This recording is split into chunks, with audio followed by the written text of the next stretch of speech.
Goeiedag en hartlik welkom by NG Weer Apart se digitale bediening. Ons gaan hierdie week kyk by ons Bybelstudie en by Sondag se prediking tydens die erediens na 1 Samuel 16 van vers 1 tot by vers 13, die gedeelte waar Dawid as koning gesalf word. Nou in die verlede het ek nie die teks gelees in die Bybelstudie nie. En ek het gewoonlik gesê jy kan die teks self lees en dan na die video kom kyk. En die verskoning was om tyd te spaar. Toe besef ek maar, spaar jy regtig tyd nie. Jy gaan in elk geval die gedeelte moet lees, nee. So ek gaan die gedeelte lees en die woorde hier op die skerm het van die 2020 vertaling. Maar as jy dit op jou eie tyd ook wil lees, is jy welkom om dan net later terug te kom na die video toe. Ons lees dan van vers 1 tot by vers 13 van 1 Samuel 16. Ek lees uit die 2020 vertaling uit. Die Here het vir Samuel gesê: "Hoe lank gaan jy nog treur oor Saul? Dit is ek wat hom verwerp het as koning oor Israel. Vul jou horing met olie en vertrek. Ek stuur jou na Isaai van Bethlehem, want tussen sy seuns het ek vir my 'n koning gesien." Maar Samuel het gesê: "Hoe kan ek gaan? As Saul daarvan hoor, sal hy my doodmaak." Toe sê die Here: "'n vers kalf moet jy saam met jou neem, en dan moet jy sê om aan die Here 'n offer te bring. Dit is waarvoor ek gekom het. Nooi jy dan vir Isaai na die offer, en ek sal jou meedeel wat jy moet doen. Jy moet vir my die een salf wat ek vir jou sal sê." Samuel het gedoen wat die Here gesê het. Toe hy in Bethlehem aankom, kom die oudstes van die stad hom bewend tegemoet en vra: "Beteken u koms vrede?" Hy het gesê: "Ja, vrede, om aan die Here 'n offer te bring. Dit is waarvoor ek gekom het. Heilig julleself en kom saam met my na die maaltydoffer." Hy het Isaai en sy seuns toe geheilig en hulle na die maaltydoffer genooi. Toe hulle inkom en hy vir Eliab sien, het hy gedink: "Sekerlik hier staan voor die Here sy gesalfde." Maar die Here het vir Samuel gesê: "Moenie na sy voorkoms en sy reisige gestalte kyk nie, want ek het hom afgekeur. Dit gaan immers nie oor wat die mens sien nie, want die mens kyk na wat hy sien, maar die Here kyk na die hart." Isaai roep toe vir Abinadab en laat hom voor Samuel verbygaan, maar hy het gedink: "Ook hierdie een het die Here nie gekies nie." Daarna het Isaai vir Sama laat verbygaan, maar hy het gedink: "Ook hierdie een het die Here nie gekies nie." So het Isaai dan sy 7 seuns voor Samuel laat verbygaan, maar Samuel het vir Isaai gesê: "Die Here het hulle nie gekies nie." Samuel vra toe vir Isaai: "Is dit al die jong manne?" Hy het geantwoord: "Die jongste is nog oor, maar kyk, hy is besig om die kleinvee op te pas." Toe sê Samuel vir Isaai: "Laat haal hom, want ons gaan nie eet voordat hy hier aankom nie." Hy het dit gedoen en hom toe laat inkom. Die seun was rooierig met mooi oë en 'n goeie voorkoms. Die Here sê toe: "Staan op, salf hom, want dit is hy." Samuel het die horing met olie geneem en hom daar tussen sy broers gesalf. Die gees van die Here het van daardie dag af ook verder van Dawid besit geneem. Samuel het toe opgestaan en na Rama gegaan. So net om hierdie gedeelte kortliks op te som, sien ons hierso is eintlik 'n oorgang wat plaasvind in Israel se geskiedenis. Die oorgang van een koning na die volgende koning. Maar baie belangrik is God se hand in hierdie oorgangsproses. Dit is nie afhanklik van die sukses van mense nie, en dankie tog, nee, anders sou Samuel die verkeerde kind gesalf het as koning.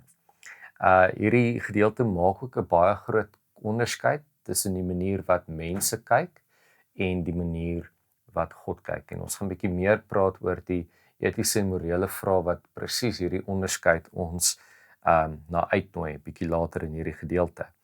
Hierdie oorgang word deur God gefasiliteer, dit word deur God bewerkstellig, en dit is eintlik 'n tipe van 'n hoë risiko situasie nie, want dit is nie asof Saul nou weg is nie, hy is nog steeds daar, en dis 'n top secret mission wat hier so uitgevoer moet word. So wat dan gebeur? Samuel sien vir Eliab en hy dink dit is die oudste, die mees indrukwekkende seun. Dit is tog die een wat die Here moet kies. Maar die Here korrigeer hom. En die kernles, ek dink in hierdie gedeelte is, terwyl mense na die uiterlike kyk, kyk God na die hart. Uiteindelik word die jongste seun, Dawid, wat nie eens goed genoeg was om genooi te word om saam te eet in die maaltydoffer nie, wat nog buite in die veld is besig om die skape op te pas. Die een wat die geringste geag word geroep en gesalf. Die salwing as ritueel beteken dat die gees van die Here ook dan kragtig oor Dawid kom. So ons gaan in vandag se Bybelstudie bietjie net kyk na die sosio-historiese agtergrond, net oorsigtelik wat is besig om aan te gaan in hierdie tyd en in hierdie plek. En dan gaan ons bietjie kyk na van die teologiese temas en ons gaan afsluit om bietjie te kyk na wat die gedeelte vir ons vandag beteken aan die hand van 'n klomp etiese en morele vrae. En hierdie etiese en morele vrae is die praktiese handleiding vir hierdie week se Bybelstudie. Met ander woorde, dis 'n stel vrae wat ons kan gebruik om dan nou te reflekteer in die einde van elke dag en te vra, maar hoe kan ons geloofwaardig wees aan hierdie teksgedeelte? Want hierdie gedeelte nooi ons om ons gedrag en ons optrede te verander. Dit gee vir ons 'n maatstaf oor hoe ons veronderstel is om anders te wees as die res van die wêreld. Kom ons begin bietjie dan met die sosio-historiese agtergrond. Met ander woorde, wat gebeur? Wat is aan die gang? Terwyl rondom die gebeure van hierdie salwing. Okay. Nou, daar's politieke en geestelike spanning in Israel. Dit is hoekom dit so geheimsinnig is dat hierdie moet gebeur. Ek is seker Samuel het die horing gevat waarop daar staan koningssalwingolie en die naam afgekrap en geskryf kookolie om seker te maak, jy weet, hy word nie uitgevang nie. So Saul is nog steeds formeel koning oor Israel. Maar soos ons lees in die vorige hoofstuk in 1 Samuel 15, die Here verwerp hom omdat hy ongehoorsaam is. Dit kan wees dat hy groot kop gekry het. Hy dink hy is koning, hy het nie meer die Here nodig nie. En hierdie is eintlik net 'n herinnering om te sê, maar die koning word deur God aangewys. Die koning is in diens van God. En wanneer die koning nie meer gehoorsaam is aan God nie, dan gaan hy gefire word. Dit gaan nie meer goed gaan vir hom nie. So Israel is in hierdie oorgangstyd. Die ou koning is nog op die troon, maar God is reeds besig om die nuwe koning voor te berei. As ons dan 'n bietjie meer inzoom, ons het nou gepraat oor Israel se groter, en kom ons gaan gou 'n bietjie na Bethlehem toe waar hierdie gebeure afspeel. Bethlehem wat ons weet 'n baie prominente plek is, regtig die plek van die geringe kan ons amper sê, nê? Die mense wat oorgesien word hierso, Dawid wat oorgesien word en uit Bethlehem uit kom hierdie koning van die Jode, nê? So Bethlehem nog 'n klein, onopvallende, irrelevante dorpie in Juda. En dis nie asof Isaai 'n vreeslike magtige hofpersoon is nie. Hy is deel van 'n gewone plaaslike familie. En dit maak die keuse van Dawid nog soveel meer opvallend. En die moreel agter die les nog soveel meer opvallend, want God werk nie noodwendig deur mense, deur die mees sigbare of gevestigde figure nie. God kyk anders na mense en beoordeel mense anders as wat ons doen. En dan as ons nou na die salwing ritueel kyk, so ons zoom nog bietjie meer in na die ritueel wat hier plaasvind van die salwing. Dit dui op afsondering vir 'n besondere roeping. Dit is nie net 'n simboliese handeling nie, dit dui op God se verkiesing, sy toerusting en die bestemming vir diens. So dit is nie net nog 'n ritueeltjie nie. Dit verander feitelik Dawid se status, nê. Nie net in hoe die mense na hom kyk nie, want dis nie mense wat hom hier aanstel nie. Dit bevestig dat dit God is wat Dawid verkies. Dit is God wat hom toerus. Die salwing is 'n sakrament wat die handeling van God se seun wat op Dawid rus uiteindelik bevestig. So daardie toerusting dat Dawid met die gees van God in hierdie roeping en bestemming vir diens en ingaan. Kom ons kyk bietjie na teologiese temas wat vorendag kom. Ons het nou net bietjie daaroor gepraat, maar God se verkiesende genade. Die goue draadjie wat ons reg deur die Bybel kan trek, is God se genade. Genade is nie net 'n ding wat ons in die Nuwe Testament ontdek by Jesus nie. Ons sien reg deur die Ou Testament ook, hoe God se genade sigbaar word. Ons sien dit wanneer Dawid gekies word, nie op meriete nie. Dit is nie dat Dawid nou vir 40 dae en 40 nagte eers in die woestyn moet deurbring, eers op 'n beproewinge, 'n paar toetse moet deurgaan en eers moet campaign en homself moet bewys nie. Hy word op genade, nie op verdienste in hierdie ampt verkies. Die tweede tema wat ons sien is, ons sien hoe God kyk. Ons sien God kyk anders, hy kyk nie na die uiterlike nie, hy kyk na die hart. Nou die hart, Hebreëse woord leiwaf, wat nie verwys na die spiere in ons bors wat bloed deur ons are pomp nie. Dit verwys na die diepste plek van ons menswees. In Spreuke 4 vers 3 of 13 is daai teks wat sê, wees versigtig wat in jou hart aangaan, want daaruit ontspring die lewe. So dit is die koor van 'n mens se wese. Jy kan dalk so ver gaan om te sê jou siel of jou siel dalk. Alhoewel siel natuurlik 'n Griekse woord is, suge, wat eintlik 'n ander betekenis het, maar die hart is hierdie sentrale plek van jou menswees. Met ander woorde, die plek waar jou karakter, jou identiteit, jou waardes, jou keuses, jou denke, jou woorde, jou optrede, waar dit alles uitkom. Dit is die voorwaarde waarop God vir Dawid kies, nie die uiterlike nie, en dan weer eens net die kontras. Die derde tema, en hier is 'n interessante een, want dit is 'n teologiese tema wat ons ook reg deur die Bybel sien. God werk deur die geringe. Hy werk deur die randfigure van die samelewing. Dawid is die jongste. Hy is aanvanklik nie eers in die geselskap nie. En dit wys vir ons 'n patroon in die Bybel. God kies dikwels die wat maklik oor die hoof gesien word. En ek dink dit nooi ons uit, en ons gaan nou net daarby kom, om te sê, maar dalk kyk ons verkeerd na mense, en ons oordeel mense anders as wat God oordeel. Die vierde teologiese tema is die gees en roeping, hierdie verbintenis wat ons al klaar 'n bietjie oor gepraat het. Wanneer Dawid gesalf word, kom die gees van die Here oor hom.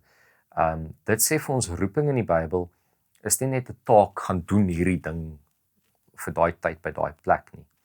Dit is God se seën, dit is sy bemagtiging. Dit is roeping is nie my roeping, iets wat ek op kan roem nie. Roeping bestaan nie sonder God nie. Roeping kan nie bestaan sonder God nie. God maak roeping moontlik. God bemagtig en bewerkstellig roeping in mense. En dan 'n laaste teologiese tema wat hierdie gedeelte uitlig, is God se trou aan sy volk. Want al het Saul misluk, laat God sy volk nie in wanorde nie. So dis nie dat hy gesien het, weet jy, Saul het dit nou nie gemaak nie, hy het van die pad afgegaan, ek is klaar met hierdie volk nie. God gryp in wanneer die leierskap nie is wat dit moet wees nie. En God verwerp nie en verlaat nie sy volk as gevolg van een mens se swakheid nie. So selfs in oordeel werk God na herstel toe. Saul verdien nie oordeel om sy koningskap te verloor, maar God werk na herstel toe. So ons gaan wat hierdie teks vandag beteken, wil ek jou uitnooi na die erediens toe.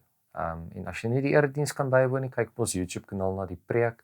Ons gaan daar 'n bietjie praat oor hoe hierdie ritueel, wat dit vir ons vandag kan beteken, en hoe dit vir ons 'n riglyn kan wees om op te tree, anders op te tree en anders te kyk as wat die wêreld kyk. Om af te sluit, gaan ek 'n paar etiese en morele vrae wat hierdie gedeelte ons uitdaag om te vra, net op die tafel sit. En ek gaan hierdie vrae ook in die beskrywing sit van hierdie YouTube video. Hoe jy met hierdie vrae kan werk, is in die einde van elke dag, hou 'n dagboek van persepsie, for lack of better term. Met ander woorde, net 'n maatstaf om te sê, maar kyk ek soos wat God kyk na mense, of oordeel ek soos 'n mens? Gaan hierdie vrae ons help om te sê, maar waar het ek vandag bietjie my merk gemis, en hoe kan ek in die toekoms 'n beter werk daarvan maak? Die eerste vraag: volgens watter maatstawwe beoordeel ons mense in die gemeente en in die samelewing. Christene kan mekaar baie keer harder oordeel as wat ander mense mekaar oordeel. Ons beoordeel baie mense se denominasies, hulle interpretasie van godsdiens. Dit is nie ons plek om dit te doen nie. So watter maatstawwe gebruik ons om te beoordeel? En vra jouself, is daardie maatstawwe regverdig? Is dit dieselfde maatstawwe waarmee God mense beoordeel? Tweede vraag. Hoe maklik verwar ons uiterlike indruk met geestelike volwassenheid? Ons sal geneig wees om na mense se uiterlike voorkoms te kyk en op grond van dit geestelike koneksies of konnotasies te maak. Byvoorbeeld, vinnig hierdie storie vertel. 'n Studie wat hulle gedoen het, hulle het 'n man aangetrek in 'n netjiese pak en hy moes volonteërs kry om vir een of ander charity geld te gee. En toe die volgende dag op dieselfde plek trek hulle dieselfde man baie slordig aan. En hy het net 30% sukses gehad toe hy slordig aangetrek was. Met ander woorde, mense het na hom gekyk, hulle het die uiterlike voorkoms gesien, die netjiese pak en klaar gedink, hierdie persoon het integriteit en is betroubaar. En toe hulle na die sien toe hy slordig lyk, het hulle die teenoorgestelde oordeele gemaak. So dink oor hoe ons diep waardeoordele maak op grond van 'n uiterlike ding. As iemand se kar vuil is of die huis vuil is of wat dit ook al mag wees. Vir ons daarso baie keer die merk kan mis. Volgende vraag. Wie is die Dawids in ons tyd? Mense wat miskien oor die hoof gesien word, maar deur God gebruik kan word. Ek dink as ons hierdie vraag nooi ons in Samuel se skoene in. Om te vra maar, wie is die geringe mense? Wie God besig is om te gebruik? En hoe kan ons hulle help? Hoe kan ons hulle help met hulle roeping? Volgende, is ons bereid, en hierdie is nogal 'n tawwe ene. Is ons bereid om God se keuses te aanvaar, selfs wanneer dit nie by ons verwagtinge pas nie? Samuel het nie met God gestry nie. Hy het net gesê, dis nie wat God wil hê nie. Ek weet, ek wou hierdie ou gehad het. Ek wou gehad het, Eliab moes op haar troon sit. Ek wou homself. Maar dis nie wat God wil hê nie. Samuel moes dit aanvaar.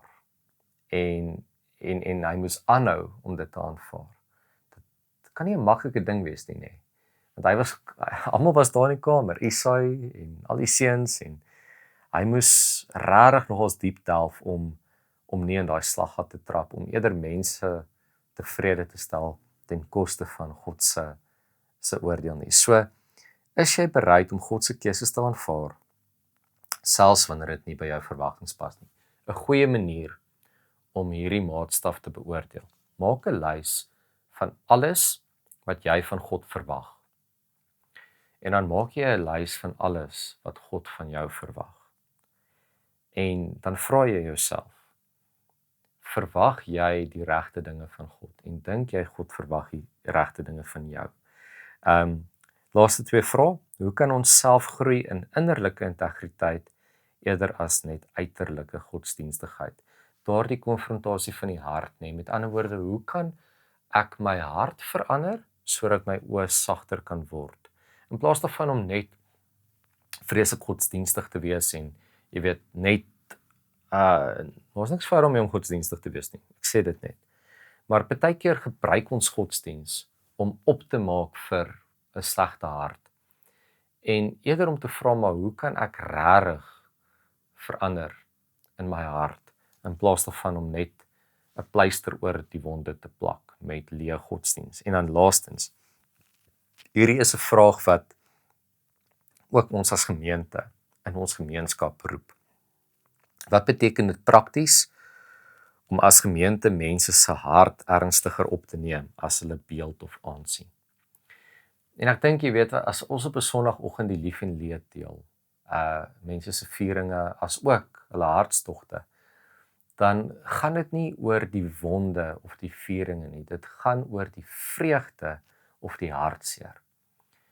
Dat ons na mekaar se siele, mekaar se harte moet omsien, nie net mekaar se uiterlike wonde nie, maar sal omsien na mekaar se innerlike wonde. Dit beteken om gereeld in te check by mense, om tyd te maak en jou liefde en jou onvoorwaardelike liefde vir hulle te gee. Met ander woorde, om nie die situasie te oordeel nie, maar om net daar te wees en te kyk hoe God sou gekyk het.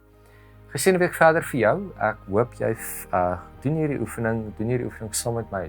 Ons doen dit saam as gemeente.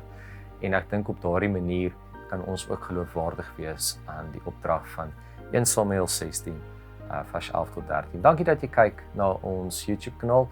Deel ook gerus hierdie video met jou familie en vriende. Totsiens.